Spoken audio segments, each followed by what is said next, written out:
Hello everyone, this is my second video on salts and let's straight away get started. Now salts are compounds that dissociate in water to yield positively charged ions other than H plus and negatively charged ions other than OH minus. I repeat, salt is a compound that dissociates in water yielding positively charged ion other than H plus and negatively charged ion other than hydroxyl ions. For example, let us see sodium chloride. When dissolved in water, it furnishes two types of ions. One is a positive ion Na plus and negative ion Cl minus or chloride anion. Now it does not furnish H plus, neither does it furnish OH minus. So this is an example of a salt. Now there are various types of salts.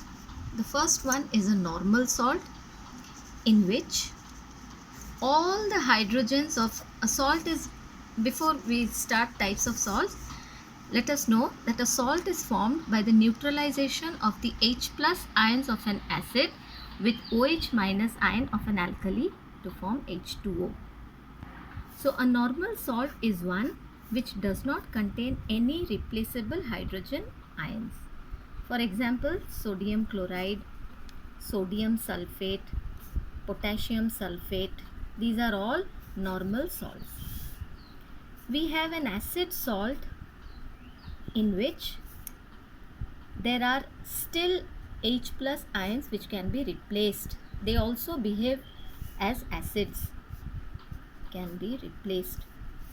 So these salts are formed by partial replacement of the replaceable H plus ions. For examples, we have all the bicarbonates, bisulfates. All these are acid salts.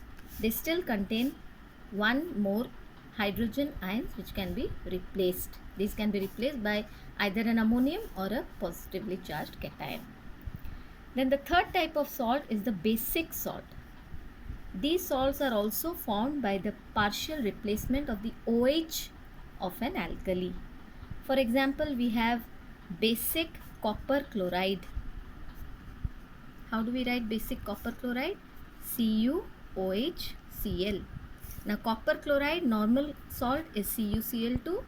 From this OH, one OH has been replaced by one chloride anion and the other one is still left to be replaced. So such type of salts are called basic salts. Another example is basic ferrous sulfate. This is a basic ferrous sulfate, basic salt. Then you have a double salt. Example is your potash alum. Okay, to just remember the example and the formula, you need not understand the details of its preparation. Al2SO4 whole 3.24H2O. Then we have the fifth type, that is the mixed salt. Examples are calcium or bleaching powder, calcium oxychloride, or sodium potassium sulfate. These are mixed salts. They have one cation and two anions, or two cations and one anion. Then the last type is the complex salt. You already are familiar with few complex salts. One is sodium silver cyanide, or Nessler's reagent, whose formula is K2HgI4. You also know about diamine silver chloride or tetramine copper sulfate. These are all complex salts. Next, let's study about the properties of salts, general properties of all salts. The first one, salts are non-volatile electrovalent compounds. You all know what are electrovalent compounds. They are formed by transfer of electrons from the metals to a non-metal. Second point is they have high melting point and conduct electricity in their aqueous form or molten state. Salts conduct electricity. Since they are all electrovalent compounds, they conduct electricity but not in the solid state, but in aqueous solution or in molten state. Next, They undergo loose chemical combination with certain fixed number of water of crystals, certain fixed molecules of water which are known as water of crystallization from its aqueous solution, and they exhibit the properties of deliquescence and or efflorescence. Efflorescence. Now what is deliquescence? You all have studied this in 9th. It is the process or the phenomenon of absorbing moisture from the air by a solid substance to form a saturated solution. And these substances or these salts are known as deliquescent substances. Be careful about what is asked in the question and write accordingly. Examples of deliquescence substances are ferric chloride or calcium chloride.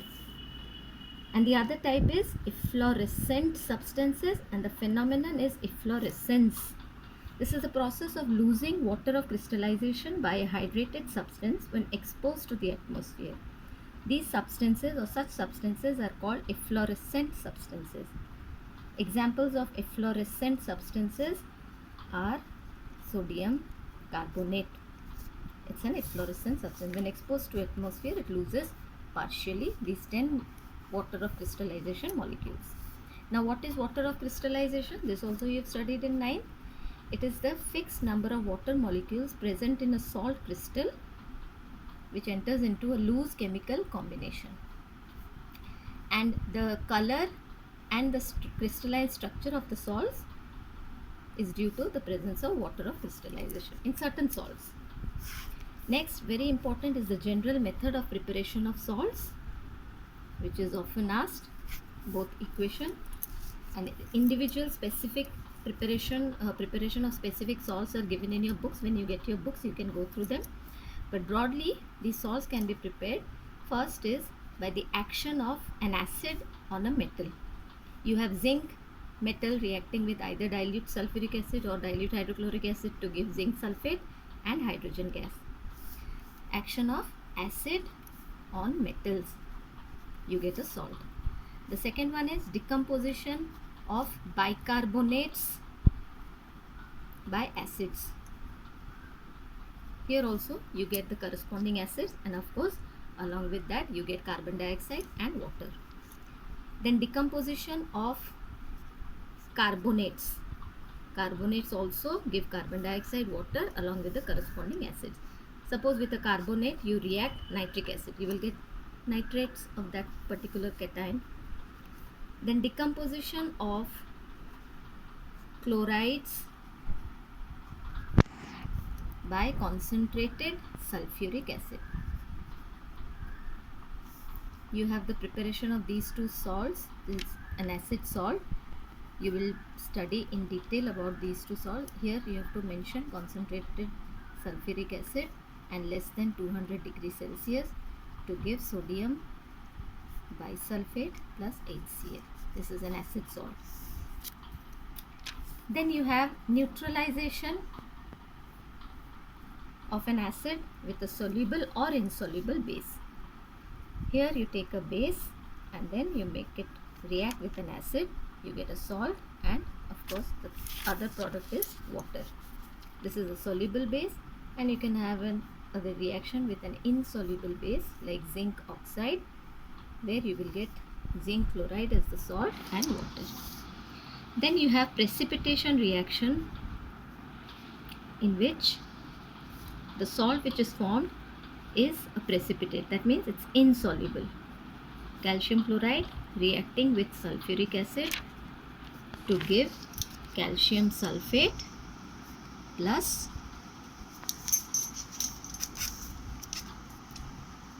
HCl. Then lastly you have direct combination. You have only one such example, ferric chloride. You will pass chlorine gas through heated iron and you will get ferric chloride. That's all in the preparation of salts. Now one thing which you need to remember is, if you are asked to prepare an insoluble salt, preparation of an insoluble salt from another insoluble salt. In this case, you cannot choose any reaction of your wish and then react. In this, you have to keep one thing in mind. When you have to prepare an insoluble salt from another insoluble salt, for example, you are asked to prepare lead chloride from lead monoxide. Now both are insoluble. In that case, what you have to do is you first convert this reactant to a soluble salt, which is always a nitrate. So you react PbO plus nitric acid.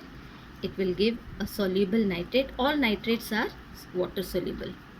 And then to this you add the calculated amount of aqueous solution of sodium chloride to get the lead chloride precipitate.